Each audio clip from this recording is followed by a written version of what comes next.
श्रीमद् रामायणम्। राक्षसराज, राक्षसराज, राम राम राम। महाकपाल, इतने बलशाली राक्षस होकर इतने व्यतीत राम राम राम कर रहे हो। मुख से और शब्द निकालोगे तब व्यथा समझ आएगी। वो राम दशरथ का पुत्र सहस्त्र राक्षसों का संहार करके हमारी ओर बढ़ रहा है। मर्यादा और धर्म का रक्षक राम ऋषि अगस्त से भेंट करने गया है। वही जो जन्म से बली है और कर्म से प्रखर। ऐसे में यदि वो दिव्य अस्त्र राम को मिल गया तो उसे कोई रोक नहीं पाएगा। मैं रोकूंगी।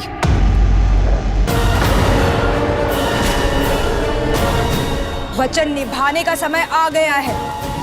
ये शूर्पणखा राम और उसके भाई का संहार कर सीता को सदा सर्वदा के लिए भैया रावण को सौंपेगी। नहीं माता, आप कहीं नहीं जाएंगे।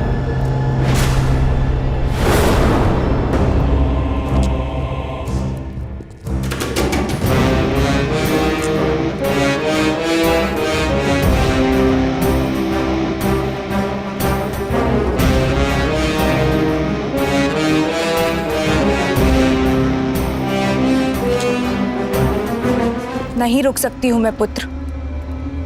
मैं वचन दे चुकी हूं शंभु। पुत्र के बड़ा होने के पश्चात यदि अगर माता को परिश्रम करना पड़े तो धिक्कार हो ऐसे पुत्र पर। आपके दिए गए वचन का दायित्व मैं उठाऊंगा माता। देखिए मुझे, अब मैं भोला भाला बालक शंभु नहीं रहा। मामा श्री खर और दुष्यंत ने मुझे माया युद्ध की हर एक चाल सिखाई।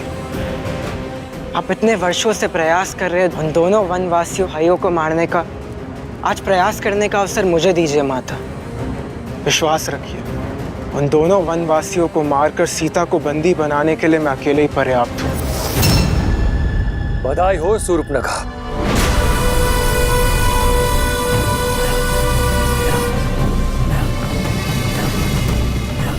तुम्हारा पुत्र अब बड़ा हो चुका है। अति उत्तम भांजे, किंतु साहस और मूर्खता में धागे भर का अंतर होता है। अपने शत्रु के बल को कम आंकना मृत्यु को निमंत्रण देने जैसा है। तो आपको लगता है मैं सज नहीं? हो शंभु, तुम सज्ज हो और खर भैया तुम्हें जाने से नहीं रोक रहे हैं। बस महाकपाल और सेना को साथ लेकर जाओ।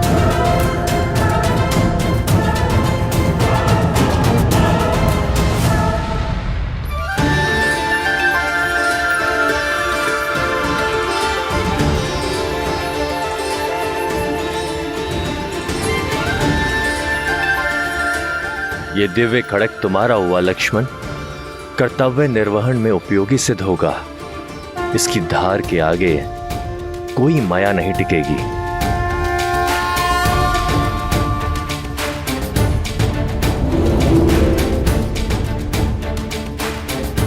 ये विश्वकर्मा द्वारा निर्मित वैष्णव धनुष है।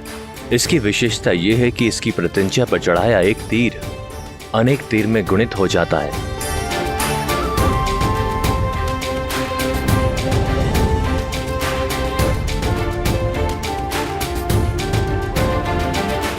ये विशेष प्रकार का तुनीर है। इसके बाण कभी समाप्त नहीं होते।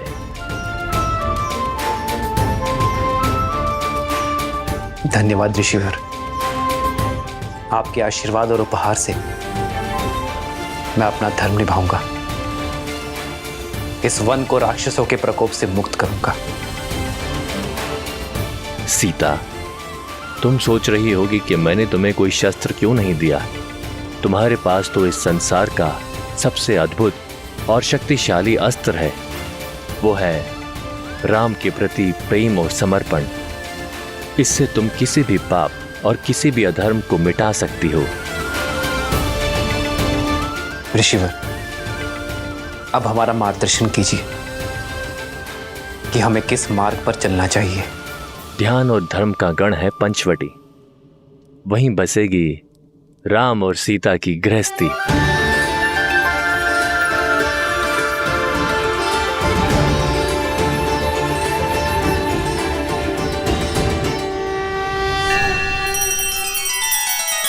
श्री रामचंद्र कृपालु भजुमन हरण भव भय दारुणम नव कंज लोचन कंज मुख कर कंज पद कंजारुणम।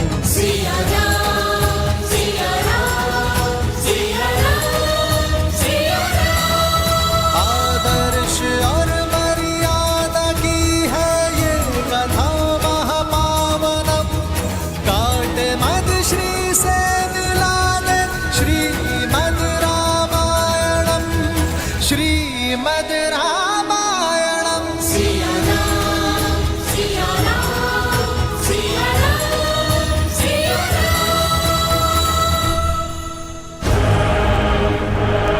चाहो वो वनवासी मिले समाप्त करना उन्हें, हमें उन्हें अवसर नहीं, मेरी माता को फेर देनी है।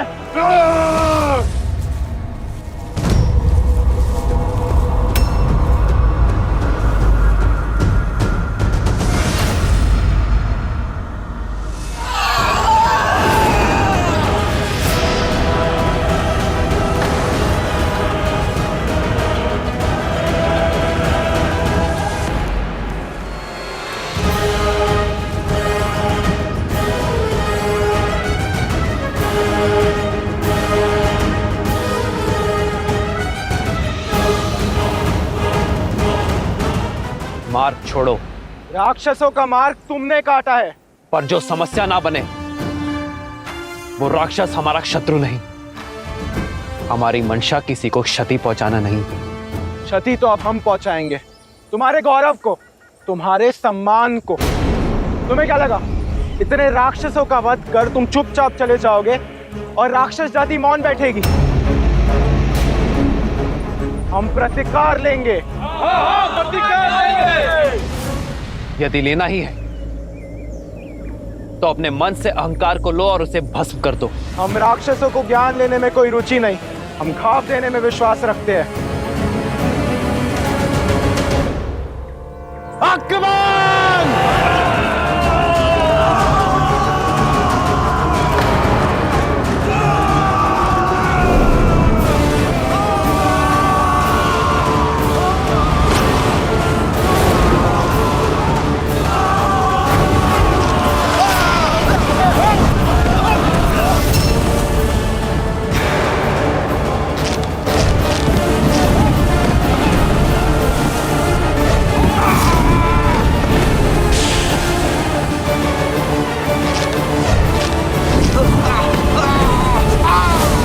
ऋषि अगस्त्य की भेंट तो उनकी भांति अद्भुत है भैया। युद्ध का आनंद तो 2 गुना हो गया है। इनको बांट दो तो इनकी शक्ति बढ़ जाएगी। मैं बड़े को संभालता हूँ शंभु कुमार, आप उस छोटे को आहार बनाएं। बाकी सैनिक उस सुंदरी को घेरेंगे।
सीता, तुम ठीक हो ना? श्री राम और भैया लक्ष्मण के होते हुए मुझे कुछ नहीं हो सकता है।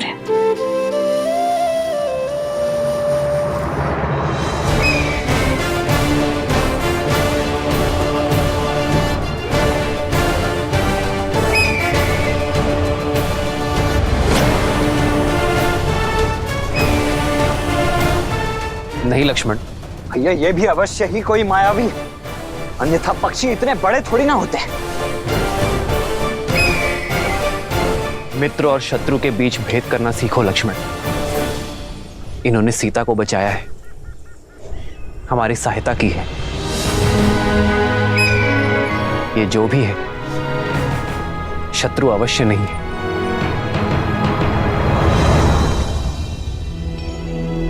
गिद्धराज से भेंट भई बहुविधि प्रीति बढ़ाई, गोदावरी निकट प्रभु रहे परन ग्रह छाई। आपने मुझे अपना ऋणी बनाया है,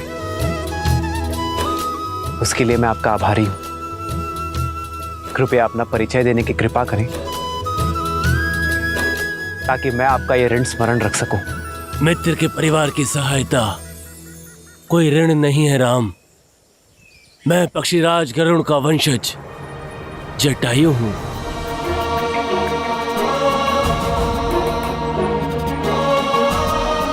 पक्षीराज जटायु? मैंने अपने पिताश्री अयोध्यापति महाराज दशरथ से आपके वीरता और मित्रता की कई कथाएं सुनी हैं अपने बालपन में। हमारा प्रणाम स्वीकार करें।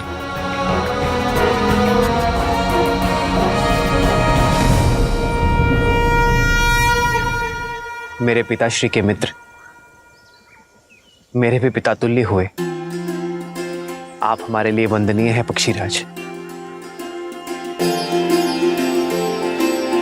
ये मेरा अनुज लक्ष्मण है और ये मेरी धर्मपत्नी मिथिला की राजकुमारी सीता।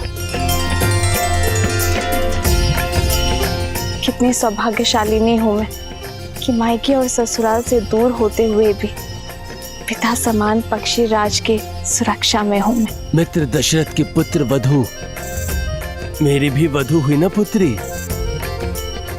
सदा सौभाग्यवती भव। किंतु आप तीनों इन राक्षसों से भरे घने वन में वनवासी भेष में क्यों घूम रहे हैं?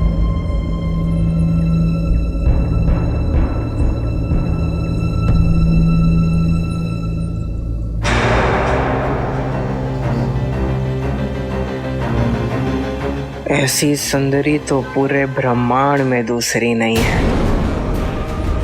इन दोनों को मारने के पश्चात मामा रावण के लिए भेंट नहीं। माता इस भेंट से बहुत प्रसन्न हुई। ये मेरे लिए जीत का पुरस्कार बनेगी। कायरता की हर सीमा लांगी है तुमने। बिना उद्देश्य पूर्ति के लौट आए, वो भी अकेले। मेरे पुत्र शंभू कुमार की रक्षा के लिए गए थे ना, और उसे ही छोड़ा है। तुम जीवित कैसे आ सकते हो महाकपाल, जब तुम्हारे स्वाभिमान का वध कर दिया उस राम ने। क्षमा प्रार्थी हूँ, किंतु क्या करता। पलक झपकते ही उन दोनों भाई और पक्षी ने हमारी सेना को ध्वस्त कर दिया। बड़ी कठिनाई से अपने प्राण बचा के सिर्फ आपको ये संदेश देने आया हूं कि शंभू कुमार को मैंने भागते हुए देखा है। प्रतीक्षा कीजिए, वो आता ही होगा। दशानन की बहन हूं, एक ही लहू दौड़ता है हम दोनों की धमनियों में। मैं प्रतीक्षा नहीं कर सकती हूं। मैं स्वयं जाऊंगी अपने पुत्र को ढूंढने।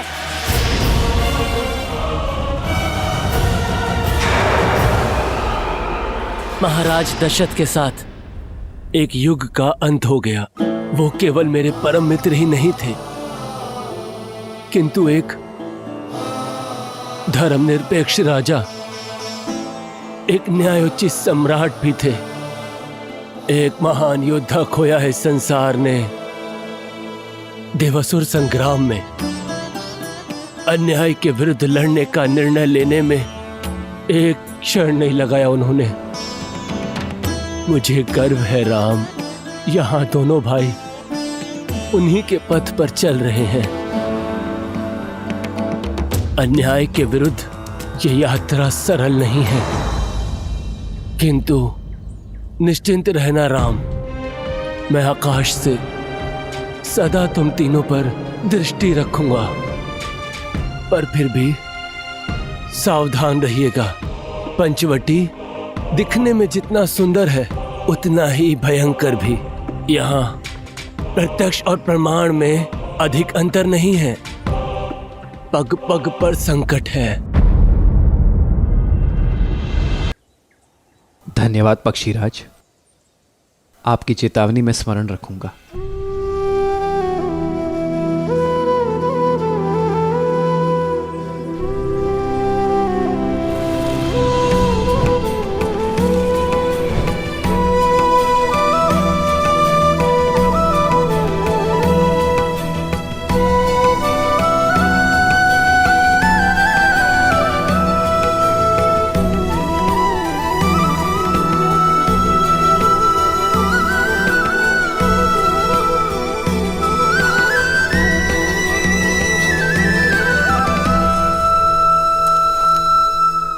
पर मैं सदा सज्ज रहूंगा अपने मित्र के संतान की सहायता के लिए।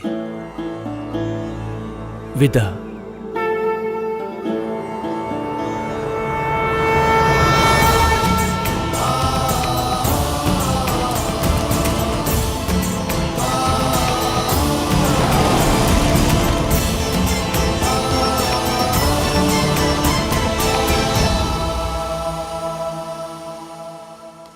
शंभू, कहाँ हो पुत्र? शंभू, शंभू कुमार।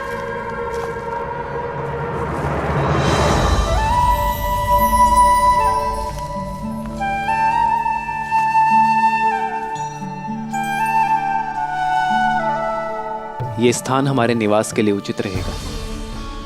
ये पथरीला पर्वत हमारी रक्षा करेगा। जैसी आपकी इच्छा भैया। मैं अभी यहाँ कुटिया बनाने की सारी तैयारियां आरंभ करता हूँ।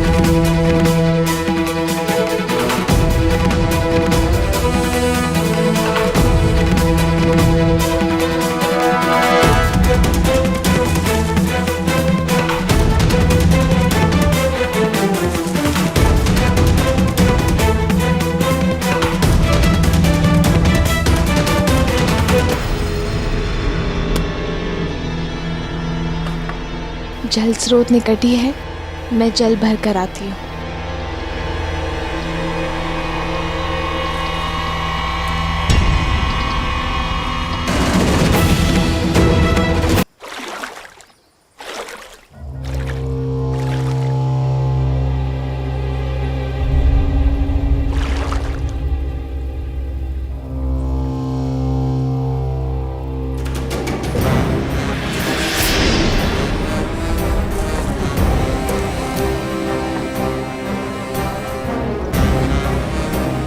भाभी माँ,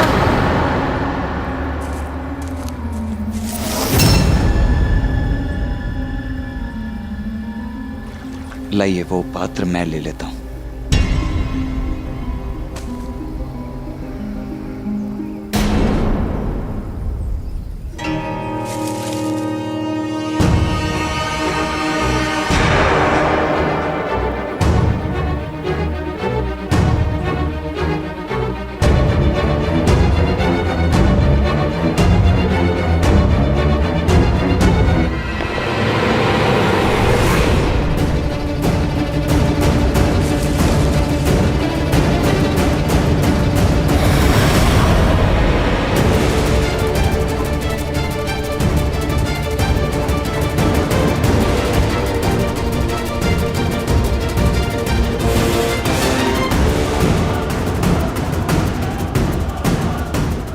क्या देख रहे हो लक्ष्मण भैया?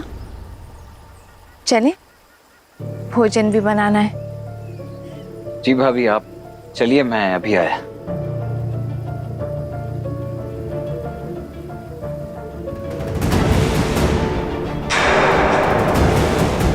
पहले तो ये वृक्ष यहाँ नहीं था, अचानक यहाँ कैसे आया?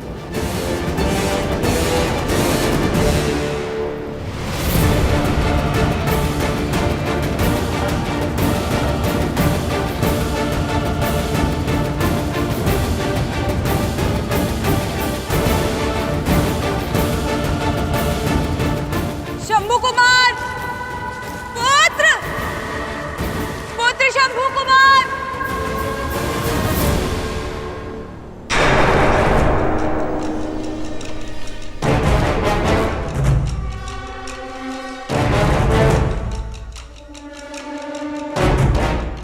ये कैसा पेड़ है जिसकी जड़ें भूमि में नहीं है?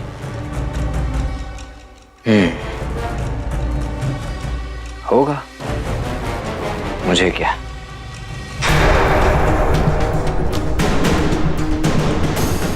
पुत्र शंभू कुमार, कहाँ हो पुत्र?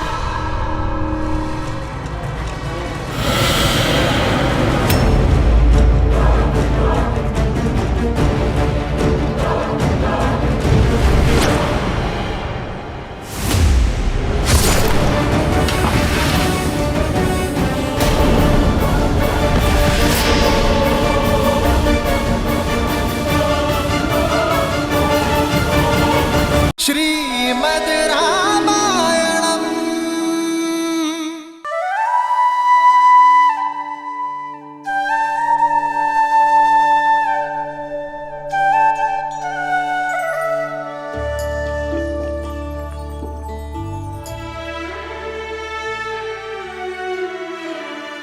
जल मीठा है सीते।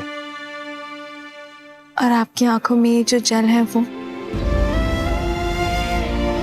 संसार से अपना मन छुपा सकते हैं, पर अपनी सीता से नहीं यार। पिताश्री का स्मरण हो रहा है ना। पक्षीराज जटायु को गले लगाकर आपको पिताश्री के ना होने का दुख बीत गया ना। कभी कभी तो लगता है कि तुम ही मेरा मन हो सीते।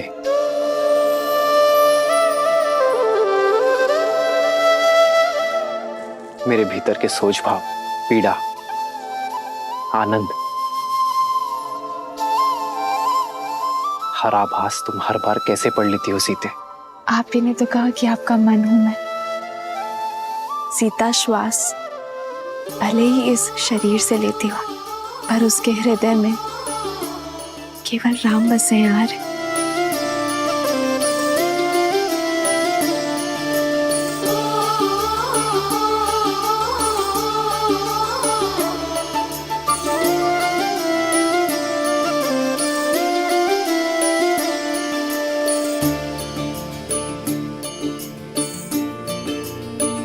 तभी तो इस निर्जन वन में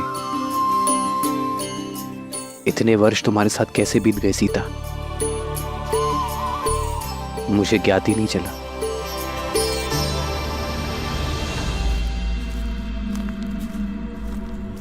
कहाँ हो?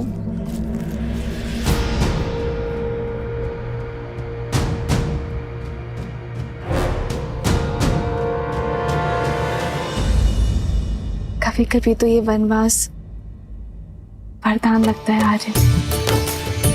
अयोध्या में होते तो राजकाज में आपको कहाँ समय मिलता कि आप अपनी सीता के बिखरे केश संभाल सकें।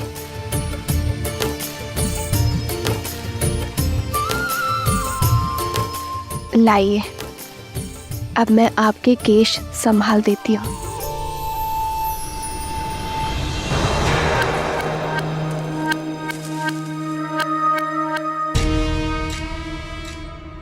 संभाला तो है तुमने मुझे सीते, मेरे संकल्प को संभाला है।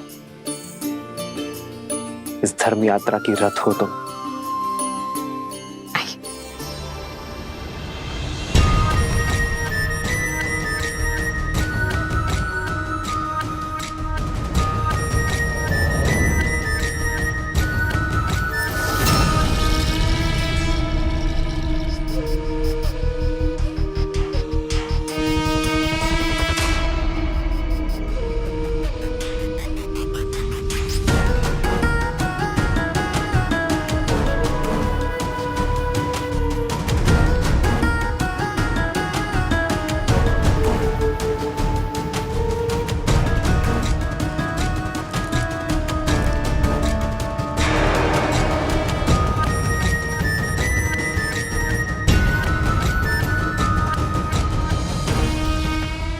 कौन है ये दिव्य पुरुष जिसने शूर्पणखा का मन मोह लिया? इतना सुंदर मन भावन पुरुष अवश्य यही राम है, और ये सीता। जिस आशा से भैया ने मुझे दंडक में भेजा था, आज वो पूरी होती दिखाई दे रही है।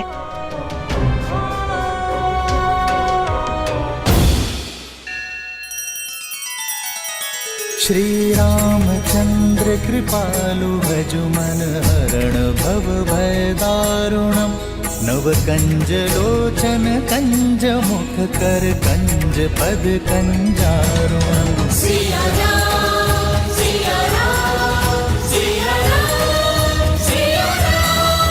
आदर्श और मर्यादा की है ये कथा महापावनम। काट मद श्री से मिलाने श्रीमद् रामायणम श्रीमद् रामायणम।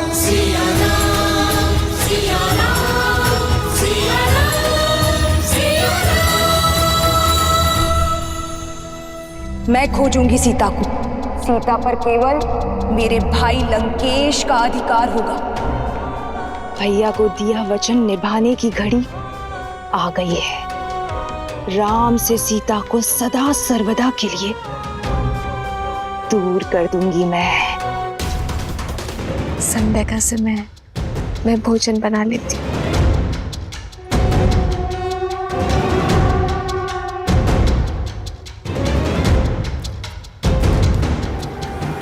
अंततः मेरे योग्य वर की खोज समाप्त हुई।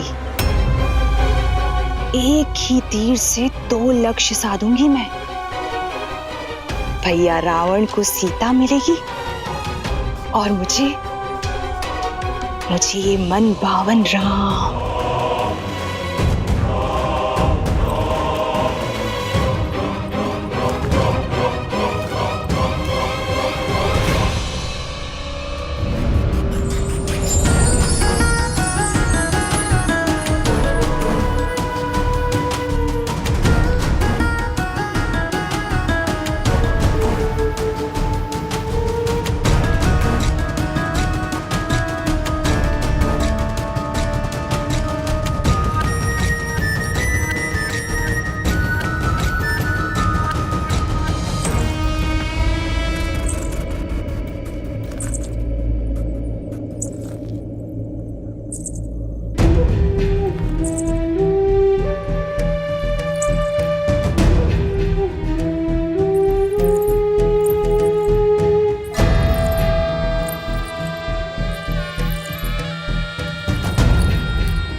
इस घने वन में आप कदाचित भटक गई हैं देवी। भटक तो मैं अब तक रही थी, किंतु अब मुझे मेरा लक्ष्य प्राप्त हो गया है। तुम्हारे शौर्य की न जाने कितनी कथाएं सुनी है मैंने राम, किंतु सोचा कि कथाएं हैं, परंतु आज तुम्हें साक्षात देखकर तुम्हारी दिव्यता का आभास हुआ है। तुम्हारा ये यौवन, तुम्हारे मुख पर ये सूर्य सा तेज और तुम्हारी ये बलिष्ठ भुजाएं और ये निश्चल हंसी किसी का भी मन मोह सकती है राम। बिना मोल तुमने मुझे खरीद लिया है राम। अपना परिचय दे देवी और यहाँ आने का प्रयोजन बताएं। प्रयोजन भी तुम हो और प्रारब्ध भी तुम, मन की इच्छा भी तुम हो और तन की कामना भी तुम। मैंने अपना नहीं, आपका परिचय पूछा है देवी। क्या ये पर्याप्त नहीं कि मैं एक सर्वांग सुंदर स्त्री हूं और तुम एक सर्वश्रेष्ठ पुरुष? हमारा प्रेम और संबंध हमारा परिचय बन जाएगा और मेरे यहाँ आने का प्रयोजन तुम मेरी आंखों में देख पाओगे।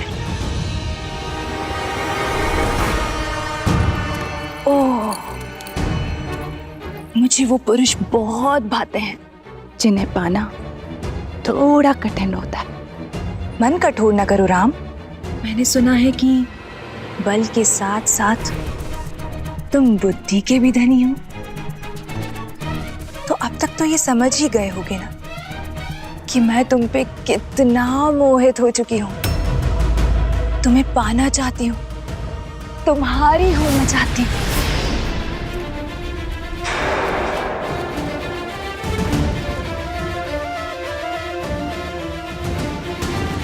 मैं आपके प्रेम का अनादर नहीं करना चाहता, किंतु क्षमा करना, मैं आपके प्रेम का पात्र नहीं बन सकता। ऐसा न कहो राम। वर्षों की प्रतीक्षा के बाद मैंने किसी को स्वयं के योग्य पाया है। क्या कमी है मुझ में? क्यों तुम मुझे अपने योग्य नहीं समझते हो? आप में कोई कमी नहीं है देवी, किंतु मैं विवाहित हूं। अरे आप किससे बात?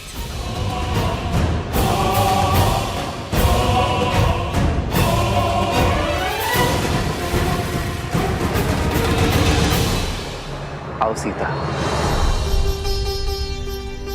इनसे मिलिए देवी। यह है मेरी धर्मपत्नी जनक नंदिनी सीता। मुझे तुम्हारी धर्म पत्नी से कोई समस्या नहीं है राम, क्योंकि राजाओं और राजकुमारों का धर्म उन्हें कई पत्नियां रखने की अनुमति देता है। मैं कोई राजा नहीं हूं देवी, एक साधारण सा वनवासी हूं। उससे विवाह करके तुम साधारण नहीं रहोगे राम, क्योंकि मैं 10 लोकों के स्वामी लंकापति दशानन रावण की प्रिय बहन शूर्पणखा हूं।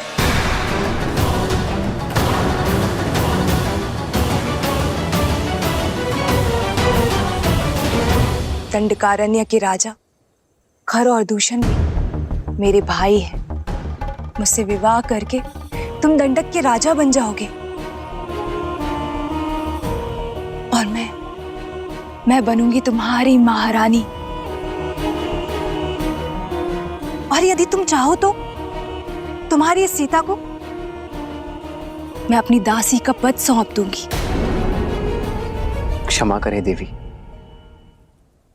मुझे राजपाट पद प्रतिष्ठा से कोई मोह नहीं है, अन्यथा मैं वनवास में नहीं होता। मेरी दशा समझे देवी।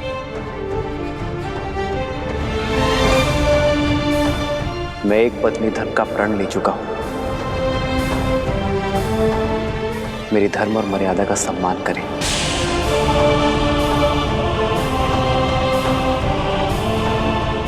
ऋतु स्नान से पवित्र एक स्त्री का प्रेम प्रस्ताव ठुकराना भी तो अधर्म है न राम।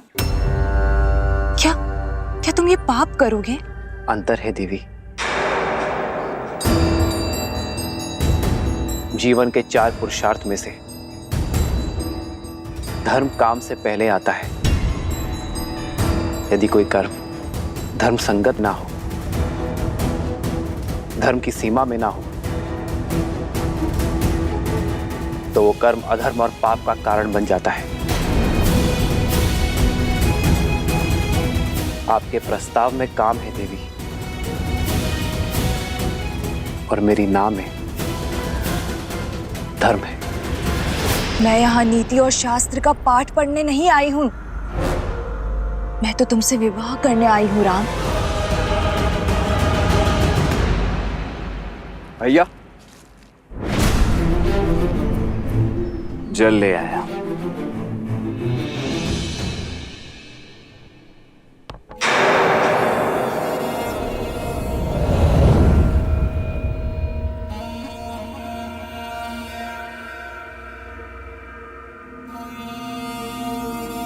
ये युवक कौन है? ये मेरा अनुज लक्ष्मण है। देखने में तो ये भी मनमोहक है, और साथ में कोई भी स्त्री नहीं। इसे विवाह प्रस्ताव दे सकती हो ना? आप एक स्वतंत्र नारी हैं देवी, और लक्ष्मण एक स्वतंत्र पुरुष। प्रस्ताव देना आपकी इच्छा है। और उसे स्वीकार करना ना करना लक्ष्मण की।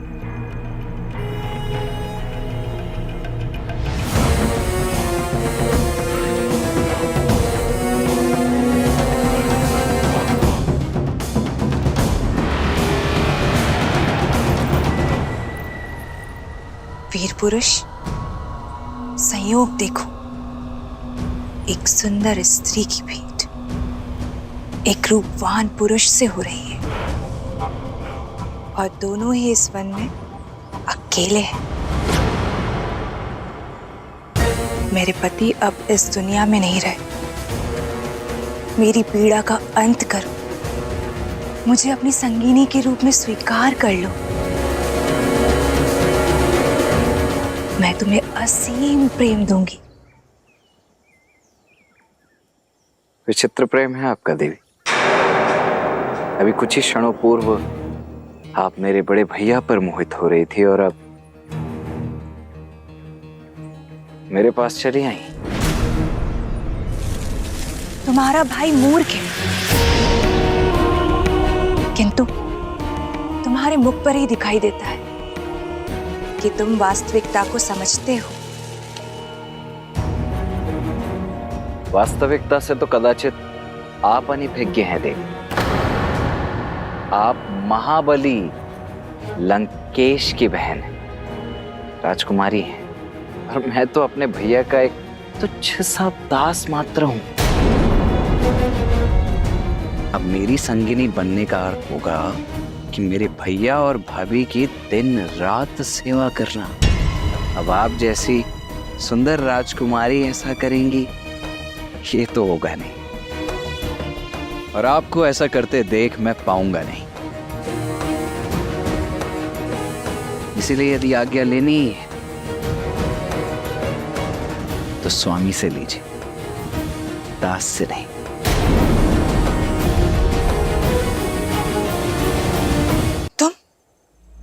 तुम दोनों भाई खेल खेल रहे हो ना मेरी भावनाओं के साथ। क्यों राम, क्यों? भावनाएं आपकी अनुचित है देवी, और प्रस्ताव अनैतिक है। जब आपके पति संसार में थे तब कोई पर पुरुष आकर आपको आपके इच्छा के विरुद्ध विवाह के लिए विवश करता, तो क्या आपकी दृष्टि में वो धर्म होता देवी? यही स्थिति मुझ पर लागू होती है। और संबंध प्रेम और समर्पण से बनता है देवी,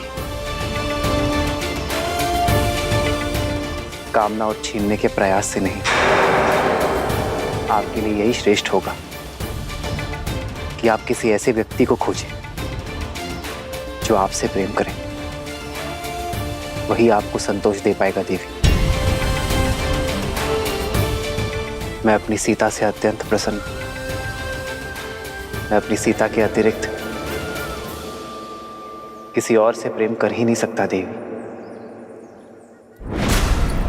इस सीता के कारण ही तुम मुझे त्याग रहे हो राम। क्या है इसमें? एक साधारण सी स्त्री जो कल वृद्ध हो जाएगी। उसका रूप और यौवन सब कुछ खो देगी, किंतु मैं माया की स्वामिनी हूं। मेरा शरीर सदा रूपवान और यौवन से भरा हुआ रहेगा। प्रेम का शरीर और यौवन से कोई संबंध ही नहीं है देवी। प्रेम तो आत्मा से होता है, जो मेरी आत्मा को सीता से। अब समझी, समस्या की जड़ ये सीता ही है ना। इसके कारण ही मेरा प्रस्ताव ठुकरा रहे हो ना तुम। मेरा रूप, मेरा यौवन सब कुछ तुम्हारे लिए व्यर्थ है। इस सीता के कारण ही पहली बार ऐसा हो रहा है कि लंकेश की बहन को वो नहीं मिला जो वो चाहती। तो मैं अब इस समस्या का अंत किए देती हूँ। अपनी पत्नी के प्रेम और पत्नी प्रण की बेड़ी से बंधे हुए हो ना, आज मैं उसको ही खत्म कर देती हूँ। और जब पत्नी ही नहीं रहेगी तो कोई प्रेम, कोई प्रण तुम्हें मेरा होने से नहीं रोक पाएगा।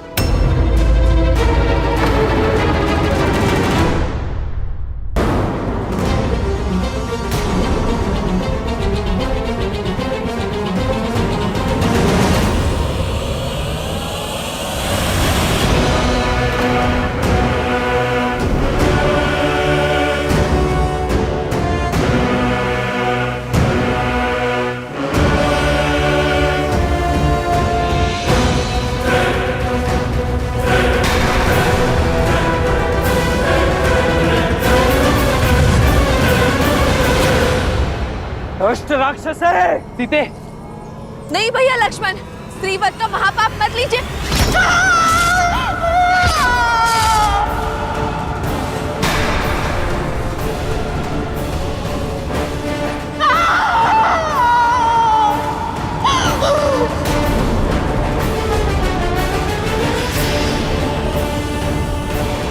जिस रूप और सौंदर्य के अहंकार में चूर होकर इतने बड़े पाप का दुस्साहस करने जा रही थी, वही अब तुम्हारे जीवन भर का अभिशाप बनेगा।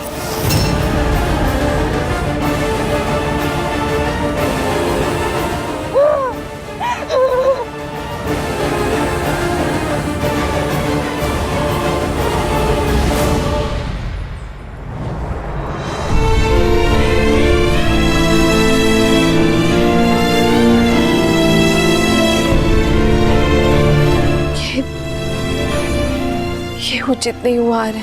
एक स्त्री के सम्मान पर प्रहार हुआ है,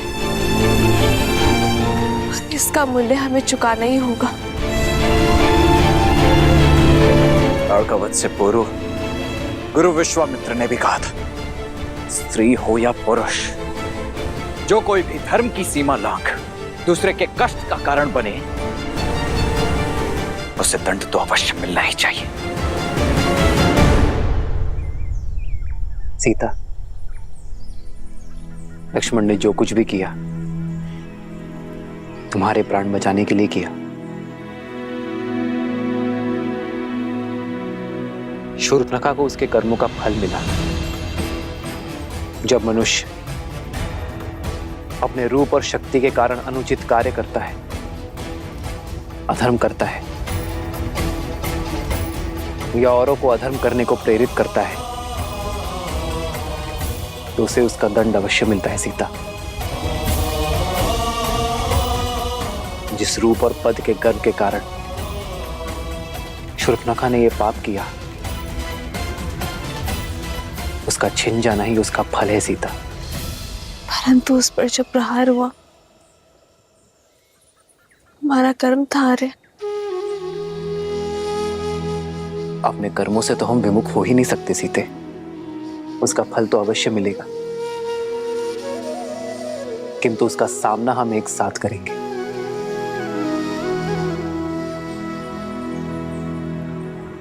हम इनकी बहन पर प्रहार हुआ यार, अब तो संपूर्ण राक्षस कुल हमसे प्रतिशोध लेने निकलेगा। जिस प्रकार जीवन की हर परिस्थिति का हमने साथ मिलकर सामना किया है, इसका भी करेंगे सीता, क्योंकि संकट से भयभीत होकर धर्म के पथ को छोड़ देना रघुकुल की रीति नहीं है। सीता,